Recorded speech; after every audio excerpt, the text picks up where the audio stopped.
Bueno, vámonos con el siguiente tema, que es la columna. Se llama Anatomía de una falsa consulta. La consulta ciudadana que el Instituto Nacional Electoral INE llevará a cabo el 1 de agosto es, en el fondo, una de las mayores farsas propuestas por el presidente López Obrador. Es una farsa más escandalosa que la rifa del avión, cuyos premios nunca se entregaron y el dinero fue saqueado de las arcas públicas, una farsa mayor a la destrucción del aeropuerto de Texcoco. Y es que la desaparición de los fideicomisos, en ambos casos por una supuesta corrupción que nunca fue aprobada. Farsa más escandalosa que el fracaso en la lucha contra la pandemia, fallida estratagema que costó la vida hasta hoy a por lo menos 500,000 de mexicanos.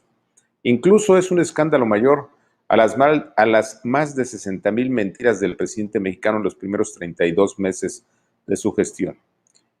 ¿Y por qué es el mayor agravio de López Obrador a los mexicanos? Porque el presidente engaña a los ciudadanos con la verdad.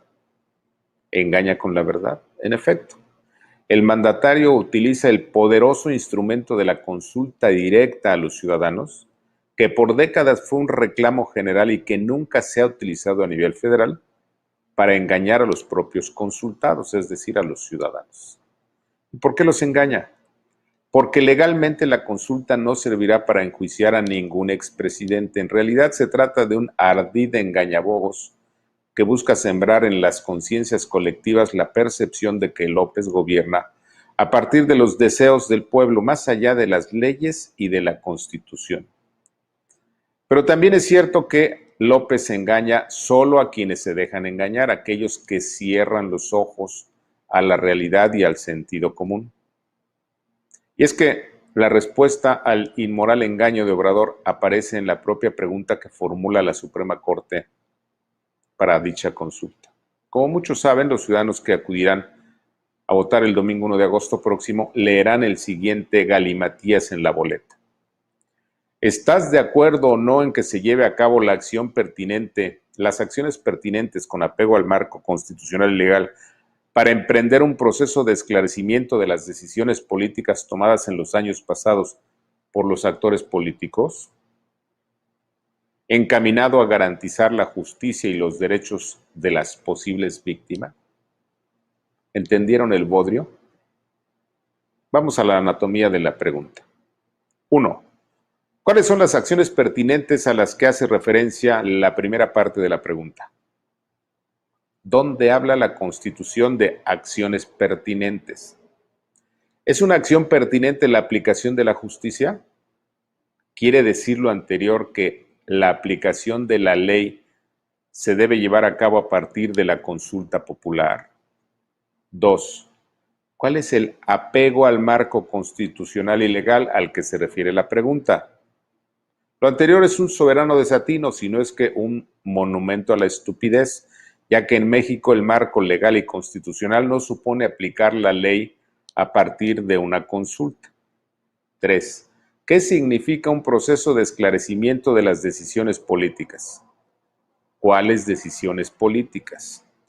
¿Quién determina si se esclarecerá la decisión política de crear al IFE, de cambiarlo por el INE, o si se esclarecerá la decisión política de tirar el nuevo aeropuerto o de extinguir los fideicomisos que extinguió López Obrador? 4. ¿Qué debemos entender los ciudadanos cuando se habla de decisiones políticas tomadas en los años pasados? ¿Serán las decisiones de los presidentes de los últimos 2 siglos o serán las decisiones del presidente Obrador en los 2 últimos años? ¿Cuáles serán? 5. ¿A cuáles actores políticos se refiere la pregunta? Está claro que nunca habla de expresidentes, tampoco de exsecretarios de Estado, menos de gobernadores, legisladores o ciudadanos en particular. ¿Quién? ¿Con qué autoridad o en calidad de qué? Decidirá cuáles son los actores políticos cuyas decisiones políticas serán sujetas a un proceso de esclarecimiento. ¿Será que los 30 millones de mexicanos que votaron por López Obrador podrían ser sujetos a tal proceso de esclarecimiento por la decisión política de votar por el peor presidente de los mexicanos? 6. Si AMLO, su partido, sus aplaudidores y su claque insisten en llevar a juicio a los expresidentes, ¿también están tomando en cuenta al expresidente legítimo López Obrador? 7. ¿Cómo será posible garantizar la justicia y los derechos de las posibles víctimas? Aquí asistimos a otro monumento a la estupidez por parte de los ministros de la Corte. ¿Por qué? Porque la última parte de las preguntas es la negación del galimatías completo. Es decir, se pretende investigar a quién sabe qué, actores políticos, por quién sabe qué decisiones políticas que habrían afectado a quién sabe qué derechos de quién sabe qué víctimas. ¿A poco no es de risa loca? Y solo resta una pregunta. ¿Es cierto o no que la aplicación de la ley sí, solo sí se lleva a cabo a partir de la comisión de un delito? En el caso que nos ocupa, el de la consulta ciudadana y la pregunta chabacana, nadie sabe quién cometió un delito, tampoco se sabe cuál es el delito, y menos sabemos a quién afecta o afectó la comisión de los delitos imaginarios. Por eso obliga a volver a preguntar. ¿Es o no una consulta mentirosa que engaña a los ciudadanos?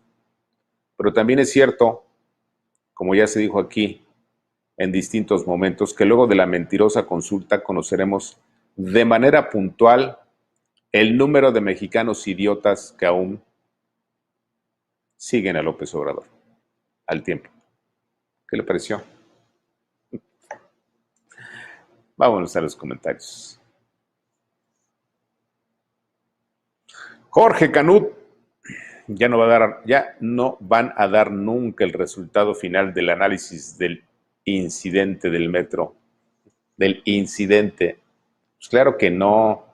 Tampoco quién fue el responsable de los muertos de Tlahuelilpan, tampoco quién se robó las pipas, tampoco quién se robó las vacunas, tampoco todas las raterías que están haciendo en el gobierno de López. ¿Qué más? Mario J. Martínez, señor Ricardo, hoy sí tocó verlo en vivo. Saludos.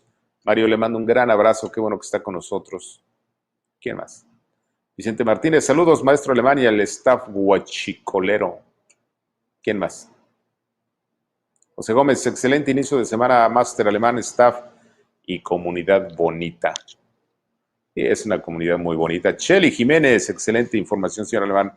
Cheli, le mando un gran abrazo. Gracias por estar con nosotros. Guadalupe Álvarez, este loco, el viejillo ese, sí se cree que vamos a regresar a clases presenciales. No, bueno, a ver, hay un tema básico.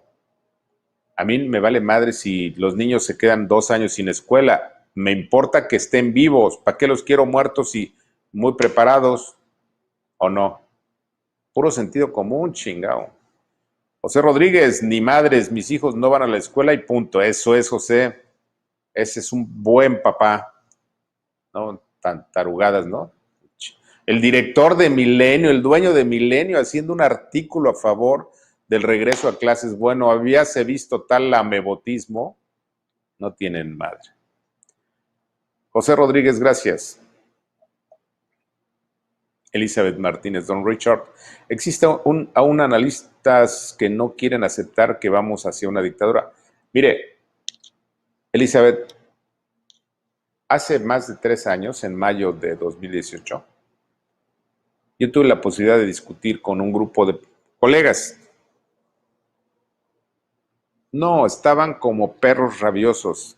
¡Estás loco! Andrés va a reaccionar, se va a autocontener. Pura estupidez. Y adivine hoy qué dicen. Ni la cara me quieren dar los cabrones. Gracias, Elizabeth. ¿Qué más? Jesús Efrén, un ciclo escolar se puede repetir, la vida no, y más si estamos en la tercera ola. Claro. O sea, es un asunto elemental de supervivencia.